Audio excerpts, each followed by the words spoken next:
Hablar de Luis Herrera Campins, presidente de Venezuela entre 1979 y 1984, es adentrarse en uno de los periodos más agridulces de la historia venezolana. Fue el hombre que llegó con la promesa de meter en cintura la economía, pero terminó entregando un país marcado por el Viernes Negro. Aquí te presento un análisis de lo que fue evidente, lo que se intentó matizar, y los aspectos que a menudo quedan en la sombra de la narrativa oficial. 1. Lo que todos vimos. Recibo un país hipotecado. Luis Herrera Campins es famoso por su frase lapidaria al tomar posesión: recibo un país hipotecado. Esto no era un secreto, era una denuncia directa a la gestión anterior de Carlos Andrés Pérez. La austeridad fallida intentó enfriar la economía liberando precios y recortando el gasto, pero el resultado fue una parálisis económica. El Viernes Negro, 18 de febrero de 1983. El momento en que el bolívar dejó de ser una de las monedas más fuertes del mundo. Se estableció el control de cambio, RECADI, marcando el inicio de una devaluación que no se detendría en décadas. 2. Lo que ocultaron o intentaron suavizar. Más allá de los datos económicos, hubo dinámicas políticas y sociales que se manejaron con mucha discreción para no dañar la imagen de la democracia bipartidista. El manejo de la deuda externa. Aunque Herrera denunció la hipoteca, su gobierno continuó endeudando al país. Se dice que gran parte de la deuda acumulada durante su periodo fue para pagar los intereses de la deuda anterior, creando una bola de nieve que los asesores económicos no quisieron admitir públicamente hasta que fue demasiado tarde. La corrupción en RECADI. Aunque el gran escándalo de RECADI, régimen de cambios diferenciales, estalló con fuerza en el gobierno siguiente, Lucinchi, los cimientos de la corrupción cambiaria se pusieron durante los últimos meses de Herrera. Se ocultó la magnitud de cuántos empresarios y políticos cercanos al partido Copey se beneficiaron del acceso a dólares baratos antes de que el sistema colapsara. El silencio sobre la inseguridad. Durante su mandato, el hampa común empezó a desbordarse en las ciudades. La narrativa oficial se centró tanto en la crisis del petróleo que se descuidó la percepción de seguridad ciudadana, un tema que el gobierno intentó minimizar en los medios oficiales. 3. Lo que no quieren que sepamos, o se olvida a propósito. Hay aspectos de su gestión que hoy se ignoran porque no encajan con la imagen de fracaso económico que la historia le asignó. Impulso cultural y de infraestructura. Se terminó el Teatro Teresa Carreño, y se inauguró la primera línea del metro de Caracas.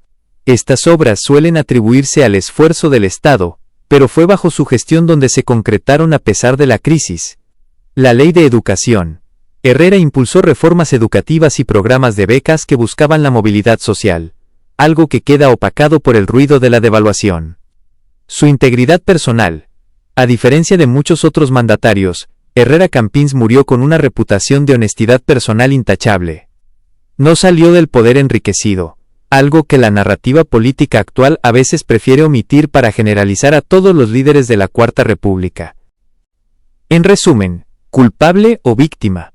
Luis Herrera fue un intelectual brillante y un gran orador, el presidente de la cultura, pero su error fue confiar en que el mercado se autorregularía en un país acostumbrado al subsidio estatal. Lo que se oculta es que la crisis de 1983 no fue solo su culpa, sino el resultado de un modelo agotado que nadie se atrevió a cambiar a tiempo. El Viernes Negro, 18 de febrero de 1983, no fue un accidente aislado, sino el infarto de un modelo económico que venía fallando. Para entender lo que pasó tras bastidores, y lo que el gobierno de Luis Herrera Campins intentó manejar con pinzas, hay que mirar los detalles técnicos y políticos de ese día. Aquí te detallo la cronología de ese colapso y las verdades incómodas que lo rodearon. 1. El detonante. La fuga de capitales. Semanas antes del 18 de febrero, el Banco Central de Venezuela, BCUNPE, estaba perdiendo reservas a una velocidad alarmante. Lo que no se dijo, los grandes capitales y personas cercanas al poder ya habían sacado sus dólares del país. Mientras el venezolano común confiaba en el tabarato dame dos, las élites financieras sabían que la devaluación era inminente. La cifra. Se estima que solo en 1982 salieron del país cerca de 8.000 millones de dólares, una cifra astronómica para la época. 2. El fin del bolívar a 4.30.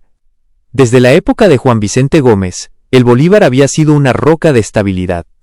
El 18 de febrero de 1983, el gobierno suspendió la venta de divisas y decretó un control de cambio.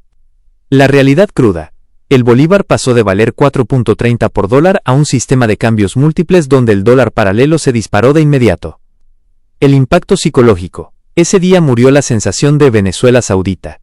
La clase media descubrió, de la noche a la mañana, que sus ahorros valían la mitad y que viajar o importar bienes sería un lujo de pocos. 3. El nacimiento de RECADI, el nido de la corrupción. Para suavizar el golpe, Herrera Campins creó RECADI, régimen de cambios diferenciales. Su función era dar dólares baratos, a 4.30 o 6.00, para medicinas y alimentos, mientras que el resto debía comprarse a precio de mercado. Lo que ocultaron en su momento, RECADI, se convirtió en la mayor estafa de la historia de Venezuela hasta ese entonces. Se crearon miles de empresas de maletín que pedían dólares preferenciales para importar comida, pero nunca traían nada, simplemente vendían los dólares en el mercado negro y se hacían millonarios en horas. La complicidad. Aunque el escándalo estalló públicamente años después, la administración de Herrera supo que el control de cambio era poroso y que los funcionarios estaban otorgando divisas a dedo. 4. ¿Por qué no se detuvo a tiempo? A menudo se pregunta por qué Luis Herrera no tomó medidas antes. Hay dos razones que suelen omitirse en los libros de texto. 1. Las elecciones de 1983. El año del Viernes Negro era año electoral. Herrera Campins Copey no quería tomar medidas impopulares que hundieran al candidato de su partido, Rafael Caldera. El retraso en la toma de decisiones económicas por cálculos políticos agravó el desastre. 2.